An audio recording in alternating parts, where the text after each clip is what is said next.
ரொம்ப சந்தோஷமாக இருக்குது உங்களை எல்லாமே பார்க்குறதுக்கு.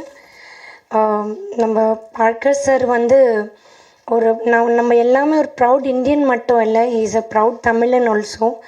என்னென்னா சிட்டி ஆஃப் ட்ரீம்ஸ் படம் வந்து ஆஸ்கர்ஸ்க்கு போயிருக்கு, ஆஃபிஷியல் லைப்ரரிக்கு. அதுக்கே ரொம்ப பெருமையாக இருக்குது sir. Hats off to you. இந்த படம் வந்து என்னோடய ஹார்ட்டுக்கு ரொம்ப ரொம்ப க்ளோஸ். ஏன்னா இப்போது சார்கிட்ட இன்ட்ராக்ட் பண்ணதுக்கு ஒரு வாய்ப்பு எனக்கு கிடச்சிது. என்னென்னா இந்த படம் அமெரிக்காவில் ரிலீஸ் ஆகிட்டு பெரிய அளவில் பெரிய செலிப்ரிட்டிஸ் எல்லாம் இதை பற்றி வந்து பேசியிருந்தாங்க ஏன்னோ சொல்லிட்டு. பட் இந்த படம் விஷயமாக ஒரு டெக்னிக்கலி இது எவ்வளோ பெரிய சவுண்ட் படம் இருக்கலாம், ரொம்ப பெரிய ஸ்கிரிப்ட், த டெக்னிக்கல் க்ரூ வந்து இட்ஸ் வெரி இன்டர்நேஷ்னல் க்ரூ. ஆனால் இதில் பேசப்படுற டாபிக் வந்து ரொம்ப ரொம்ப ரொம்ப இம்பார்ட்டண்ட்டான ஒரு டாபிக். என்னென்னா சைல்ட் ட்ராஃபிக்கிங் பற்றி வந்து பேசியிருக்காங்க.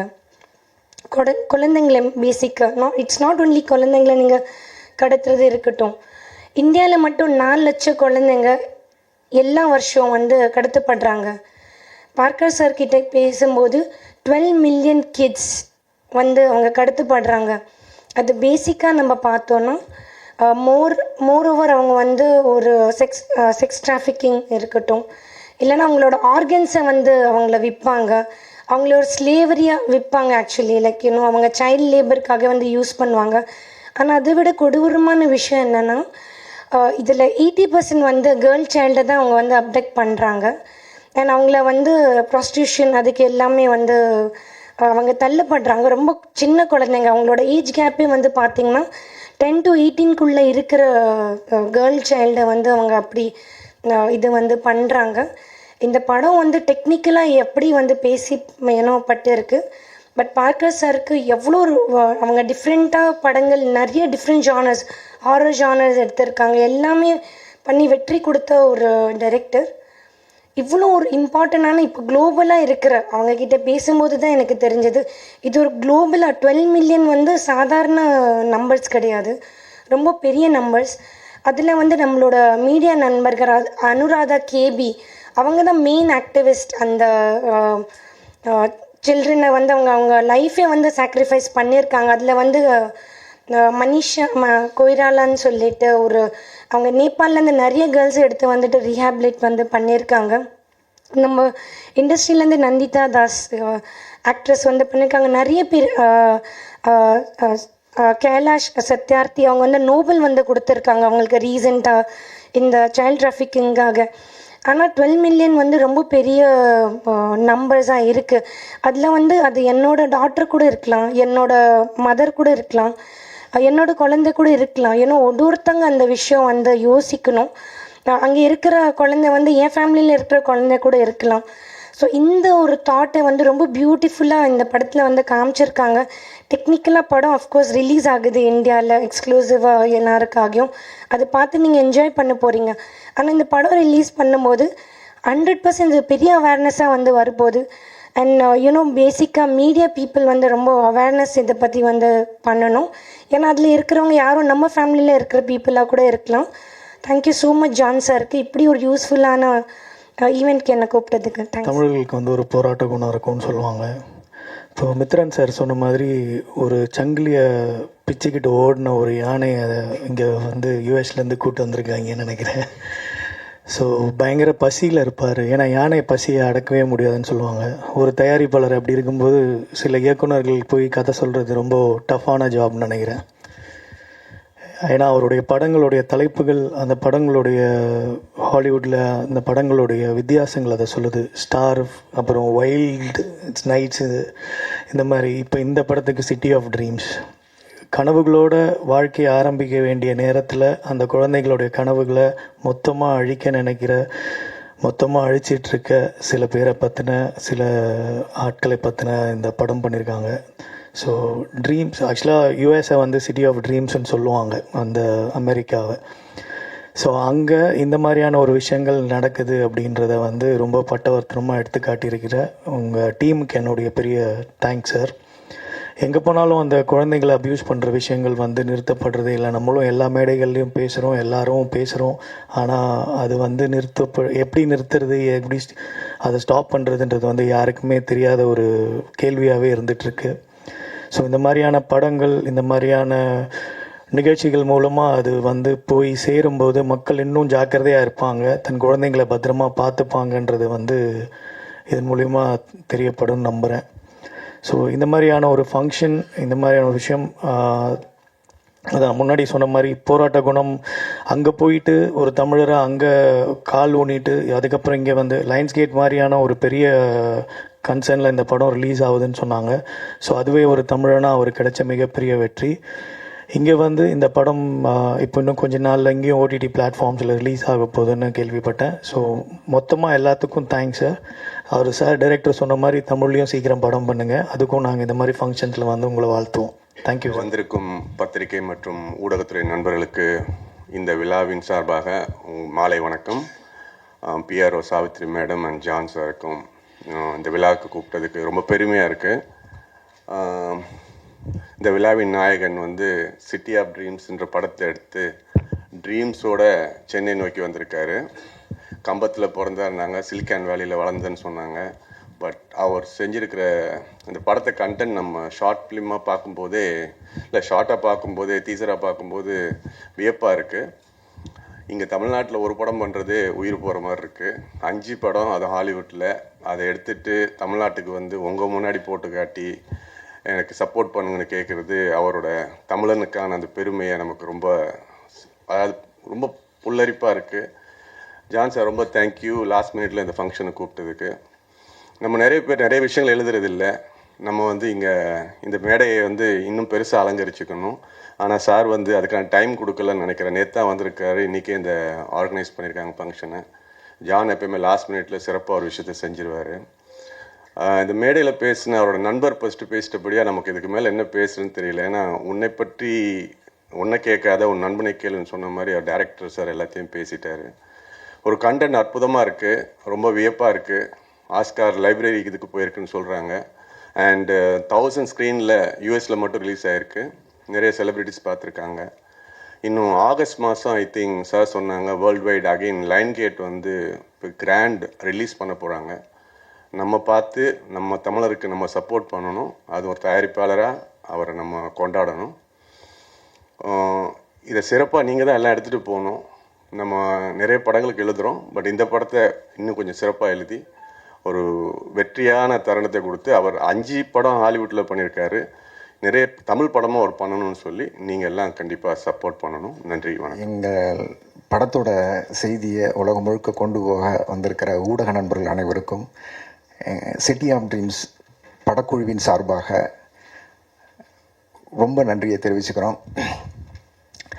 இந்த படத்தை பொறுத்தவரைக்கு நான் ஹோஸ்ட் விருந்தினர்னு சொன்னாங்க, நான் ஏற்பாட்டாளர் தான். ஏன்னா ரூபஸ் சார் வந்து என்னோட திரை வழிகாட்டி. அங்கேருந்து தான், அவருடைய நட்பில் இருந்து தான் எனக்கு சினிமா பயணம் ஆரம்பித்தது. அது வெறும் திரை வழிகாட்டியன்னு மட்டும் சொல்ல முடியாது. என்னோடய வாழ்க்கையில் நிறைய விஷயங்களில் அவருடைய அறிவுரையும் அன்பும் எனக்கு சப்போர்ட்டாக இருந்திருக்கு. நேரடியாக இதுதான் அறிவுரை அப்படின்னு சொல்ல மாட்டார், அதிலேருந்து நான் எடுத்துப்பேன். அப்படி வந்து வெளிப்படையாக அன்பாக இருந்தாலும் சரி, அறிவுரையாக இருந்தாலும் சரி, நேரடியாக மனசில் பட்டதை பளிச்சுன்னு சொல்லக்கூடியவர். எனக்கு ரொம்ப இனிமையான அன்பான ஒருத்தர். இங்கிருந்து போய் அமெரிக்காவில் தன்னுடைய சொந்த உழைப்பால் பெரும் பெரும் கஷ்டங்களை பட்டு ஒரு தொழிலதிபராக வந்து ஒரு வேறு தொழிலெலாம் செஞ்சுருக்கலாம். ஆனால் சினிமாவில் உள்ள பேஷன்னால் சினிமாவே தான் எடுத்திருக்காரு, அதில் தான் இன்வெஸ்ட் பண்ணியிருக்காரு. தன்னுடைய மொத்த பணத்தையும், இவ்வளோ வருஷமாக சம்பாதிச்ச பணத்தை சினிமாவில் மட்டுமே இன்வெஸ்ட் பண்ணி இன்றைக்கி இந்த சிட்டி ஆஃப் ட்ரீம்ஸ் படத்தை கடந்த 5 வருடமாக ஒத்தாளாக தன்னோட முதுகில் சுமந்து பெரும் போராட்டங்களை சந்தித்து இந்த படத்தை உலகம் முழுக்க கொண்டாடும் படமாக மாற்றியிருக்கிறார். அவருக்கு வந்து ஏதோ ஒரு வகையில் நம்ம ஊரில் இந்த விழாவில் பங்கெடுத்ததற்கு எனக்கு வாய்ப்பு கிடைச்சதற்கு ரொம்ப ரொம்ப நன்றி சார். இந்த திரைப்படம் உலகம் முழுக்க கொண்டாடப்படும் திரைப்படமாக வர வேண்டும். ஏன்னா இதில் சொல்லப்பட்டிருக்கிற கண்டென்ட் அப்படி. குழந்தை தொழிலாளர்கள், புலம்பெயர் தொழிலாளர்கள் எவ்வளவு எளிமையாக அவங்களுடைய வறுமையும் அவங்களுடைய இயலாமையும் அவங்களுடைய கனவையும் ஈஸியாக ஏமாற்றி அவங்கள வந்து எக்ஸ்ப்ளாய்ட் பண்ணுறாங்க. அதுவும் அமெரிக்கா மாதிரி உள்ள பெரும் பணக்கார நாடுகளே இந்த விஷயத்தில் வேலையை செய்கிறதுன்றது ரொம்ப அதிர்ச்சியாக இருந்தது இந்த படம்.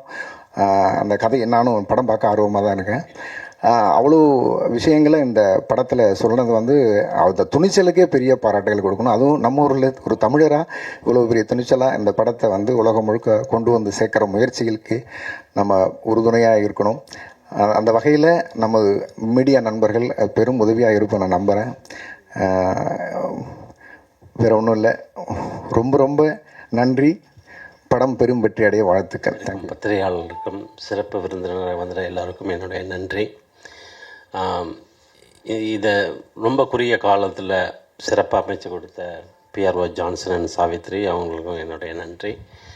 அதே மாதிரி த wonderful host and she did a phenomenal job and thank you for Aishwarya. இப்போ என்கிட்ட வந்து என்னுடைய ஜேர்னியை பற்றி சொல்ல சொன்னாங்க. அவங்களே நிறைய சொல்லிட்டாங்க. அப்புறம் மித்ரன் நிறைய சொல்லிட்டாரு. இருந்தாலும் நான் அந்த ஜேர்னியை ரொம்ப ஷார்ட்டாக சொல்லிவிட்டு இந்த படத்தை பற்றி எல்லோரும் பேசிட்டாங்க. அந்த படம் ரிலீஸ் பண்ணுறனுடைய கஷ்டங்கள் மட்டும் நான் ஹைலைட் பண்ணலான்னு இருக்கேன். நான் கம்பத்தில் பிறந்து தமிழ் மீடியத்தில் படித்து அமெரிக்காவில் வேலைக்கு தான் போனேன். அதுக்கப்புறம் நிறையா பிஸ்னஸ் பண்ணாலும் சினிமா ஒரு மோகம் இருந்தனால ஏதோ ஒரு டிஃப்ரெண்ட்டாக பண்ணணும் அப்படிங்கிறக்காண்டி 2014 என்னுடைய ப்ரொடக்ஷன் கம்பெனி ஆரம்பித்து ஐ ப்ரொடியூஸ்டு 5 மூவிஸ். பட் இந்த லாஸ்ட் சிட்டி ஆஃப் ட்ரீம்ஸ் படம் எனக்கு த்ரூ காமன் ஃப்ரெண்ட் மூலமாக ஸ்கிரிப்ட் வந்தது. அந்த ஸ்கிரிப்ட் படிச்சுட்டு ஐ couldn't do anything for 2 days. It really bothered me. ஏன்னா நம்ம இந்தியாவிலே நிறைய பார்த்துருக்கோம். குழந்தைகளை வந்து சின்ன வயசுலேயே வந்து வேலைக்கு அனுப்புவாங்க. there is a lot of bonded labor and அது வந்து அமெரிக்காவில் நடக்குது. அதுவும் 12 million கிட்ஸு கடத்தப்படுறாங்க. And nobody knew about it. லோக்கலில் யாருக்குமே தெரியாது அந்த மாதிரி நடக்குதுன்னு. I live in Los Angeles and in majority of the kids trafficked in shortstop in Los Angeles. So சரி, இதை படமாக பண்ணி அப்போ வந்து நம்மளுக்கு வந்து இது கமர்ஷியலாக படம் வருமா, we don't know anything, but I want to make this movie. இங்கே நடக்கிறத வந்து எல்லாருக்கும் ஒரு அவேர்னஸ் க்ரியேட் பண்ணணும் அப்படிங்கிற ஒரு இன்டென்ஷனில் தான் இந்த படத்தை நாங்கள் பண்ணோம். But it took last almost 4 years. படம் 2023 முடிச்சிட்டேன். But I went to all the distribution companies, பெரிய கம்பெனிக்கெலாம் போனேன். யாருமே படத்தை ரிலீஸ் பண்ண மாட்டேன்ட்டாங்க. எல்லாருமே படம் நல்லா இருக்குது பட் லிட்டில் பிட் கான்ட்ரவர்ஷியாக இருக்குது அப்படின்ட்டு தே பாஸ்ட். ஸோ அப்புறம் நிறைய I got very shitty deal like 10 theatres or directly DVD digital platform போகிற மாதிரி. பட் எனக்கு அதில் உடன்பாடே இல்லை. என்னடா அவ்வளோ கஷ்டப்பட்டு படம் எடுத்திருக்கோம், ஒரு அவேர்னஸ்காண்டி எடுத்திருக்கோம், இது எல்லோரும் பார்க்கணுமே, இது யாருமே வந்து ரெடியாக இல்லையே டிஸ்ட்ரிபியூட் பண்ண அப்படின்ட்டு ஐ ஸ்ட்ரகிள்ட் அ லாட். அப்போ நிறைய பேர் வந்து எவ்ரிபடி கிவ் அ ஒப்பீனியன். இப்போ நீங்கள் யார்கிட்ட போனாலும் ஒவ்வொருத்தரும் ஒவ்வொரு கதை சொல்லுவாங்க, ஒவ்வொரு ஒப்பீனியன் சொல்லுவாங்க. But then I stop listening to people. Like I decided to trust myself and I want to make sure that movie at least has to go to 200 theatres அப்படின்ட்டு ஒரு ரொம்ப டிட்டர்மினேஷனாக இருந்து then I started slowly showing the movie to Michael ஃபிலிப்ஸ்ன்னு சொல்லிட்டு he is the producer of Taxi Driver, Rain Man with Tom Cruise. அவருக்கு படம் போட்டு காமிச்சேன். He loved it. அப்புறம் டோனி ராபின்ஸ் ஒரு ஃபேமஸ் மோட்டிவேஷ்னல் ஸ்பீக்கர், அவருக்கு இன்ட்ரடியூஸ் பண்ணாங்க. தென் அவர் பார்த்தாரு. இப்படி கொஞ்சம் கொஞ்சமாக ஒவ்வொரு கான்டாக்ட் மூலமாக நெட்வொர்க் மூலம் போய் அவங்க படத்தை பார்த்துட்டு அவங்களுக்கு தெரிஞ்ச செலிப்ரிட்டிஸில் கொடுத்த உடனே படம் தென் இட் காட் அட்டென்ஷன். அதுக்கப்புறம் I show it to the road side attraction and Lionsgate. நிறைய ஹாலிவுட் செலிப்ரிட்டிஸ்லாம் started talking about the movie. அப்புறம் சரி இந்த டிஸ்ட்ரிபியூஷன் சைட்லேருந்து ஒரு சின்ன அட்டென்ஷன் வந்தது. பட் அது பண்ணுறதுக்கே எனக்கு ஒரு 1 year ஆயிடுச்சு. But that 1 year it's very hard for me. ஏன்னா வந்து you need to self motivate by your self. யாருமே ஹெல்ப் பண்ணல. நான் யார்கிட்ட போய் ஹெல்ப் கேட்டாலும் வந்து தே வில் டிமோட்டிவேட் யூ. சரி, வந்ததை விட்டுட்டு வேறு வேலையை பாருப்பா, 5 வருஷமாகிடுச்சு, எதுக்கு இதே போட்டு தூங்கிட்டு இருக்கு அப்படிங்குவாங்க. So I stop listening and I am the only one has to motivate every single day morning. நானே எந்திரிச்சு நானே என்னை வந்து Rufus it's okay something will happen அப்படின்ட்டு. பட் அந்த something happens after 1 year. But once that happens, it's blast. Media is like supported very much. எல்லாருமே அந்த ஜூலைலேருந்து எண்ட் ஆஃப் ஆகஸ்ட் வர talk of the town the movie. And lot of people know my name, they don't know who I am. அந்த படத்துக்கு அப்புறம் so என்னையும் அந்த பேரையும் வந்து கனெக்ட் பண்ணி ஸோ ஹீஸ் ரூஃபஸ் பார்க்கர் அப்படிங்கிற ஒரு ஐடென்டிட்டி கிடச்சது. So I was very happy. But இதை எதுக்கு சொல்கிறேன்னா வந்து ஒரு எந்த வேலை நீங்கள் பண்ணாலும் அதில் உங்களுக்கு ஒரு ஒரு ஒரு ஃபுல் கான்ஃபிடென்ட் இருந்துச்சுன்னா அதை நீங்கள் வந்து முழு முயற்சியோடு பண்ணிங்கன்னா வெற்றி நிச்சயமாக கிடைக்கும். Hard work always show the light. So அதை ஹைலைட் பண்ணணும் அப்படிங்கன்னு நினச்சேன். This what I want to highlight. வெளியில் வந்து அங்கேயும் நாங்கள் வந்து மயாமிலையும் ஸ்க்ரீனிங் பண்ணோம், ப்ரீமியர் பண்ணோம், எல்ஏலையும் ப்ரீமியர் பண்ணோம். Even though it was very happy. But இங்கே வந்து ஒரு மீடியாவுக்கு முன்னாடி அந்த படத்தை காமிச்சு நீங்கள் அதை எழுதும்போது அதனுடைய சந்தோஷம் வேறு. That's what I came here. That's what Mithran supported me and everybody supported me. And thanks for all to come this evening and supporting my movie. And please watch the movie and it'll be releasing soon. And thank you all. எல்லாம் வல்ல இறைவனுக்கும் அவன் இல்லான் என்று சொல்லும் அன்பர்களுக்கும் என்னை உலகுக்கு தந்த உயிர்களுக்கும் என்னை உலகாக நியக்கும் உயிர்களுக்கும் இந்த மண்ணுக்கும் மூத்த குடிக்கும் என் முதல் வணக்கம். இங்கு வந்திருக்கக்கூடிய ஒருத்தர் பேரையும் விட்டுறக்கூடாது, அதுக்காக வந்து இது வச்சுருக்கேன்.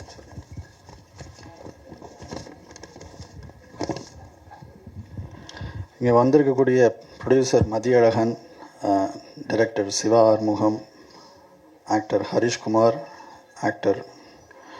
Actress Komal, distributor RK Kannan, director Gnanan Jayaraman மற்றும் இந்த விழா நடக்க முக்கிய காரணமாக இருக்கும் பிஆர்ஓ சாவித்ரி அவர்கள், பிஆர்ஓ ஜான் அவர்களுக்கு முதலில் நன்றி. இந்த விழா எதுக்கு நடத்தணும் அப்படின்னு வந்து ஒரு கேள்வி இருந்தது. அதுக்கான ஒரு சின்ன காரணம் வந்து இப்போ ரூஃபஸ் பார்க்கர் வந்து கம்பம் ஊரை சேர்ந்தவர். அவர் கம்பத்திலேருந்து வந்திருந்தாலும் அவர் ஹாலிவுட் வரைக்கும் போய் கலிஃபோர்னியாவில் வந்து இப்போ 5 திரைப்படங்களை வந்து இயக்கியிருக்கிறார். He has produce 5 films. இப்போ அவருடைய பயணம் என்ன, அவருடைய கதை என்ன அப்படிங்கிறது தெரிஞ்சால் எல்லாருனாலையும் இதை செய்ய முடியும் அப்படிங்கிற ஒரு என்கரேஜ்மெண்ட், ஒரு ஊக்குவிக்கக்கூடிய ஒரு கதையாக அமையும் உண்மை அப்படிங்கிறதுனால இந்த விழா எடுத்திருக்கிறோம். இதுதான் முதல் காரணம். ஸோ இதுக்கு வந்து ஒரு சின்ன கதை சொல்ல விரும்புகிறேன். நீங்கள் கோயிலெல்லாம் பார்த்துருப்பீங்க. யூஸ்வலாக ஒரு குட்டி யானை வந்து அந்த கோயிலுக்கு வந்து விட்டுருந்தாங்க அப்படின்னா அந்த யானைக்கு வந்து ஒரு சங்கிலி கட்டியிருப்பாங்க. அந்த சங்கிலியோட மறுமுனையை வந்து ஒரு கல்லில் இல்லைன்னா ஒரு தூணில் கட்டியிருப்பாங்க. அந்த யானை வந்து சின்னதாக இருக்கிறப்போ வந்து அந்த சங்கிலி கட்டியிருந்தாங்கன்னா அந்த யானை வந்து பெருசாக வளர்ந்ததுக்கப்புறமா அந்த சங்கிலியை அத்துக்கிட்டு ஓடக்கூடிய ஒரு பலம் இருந்தாலும் அந்த சங்கிலி இருக்கிறதுனால அந்த யானை ஓடாது.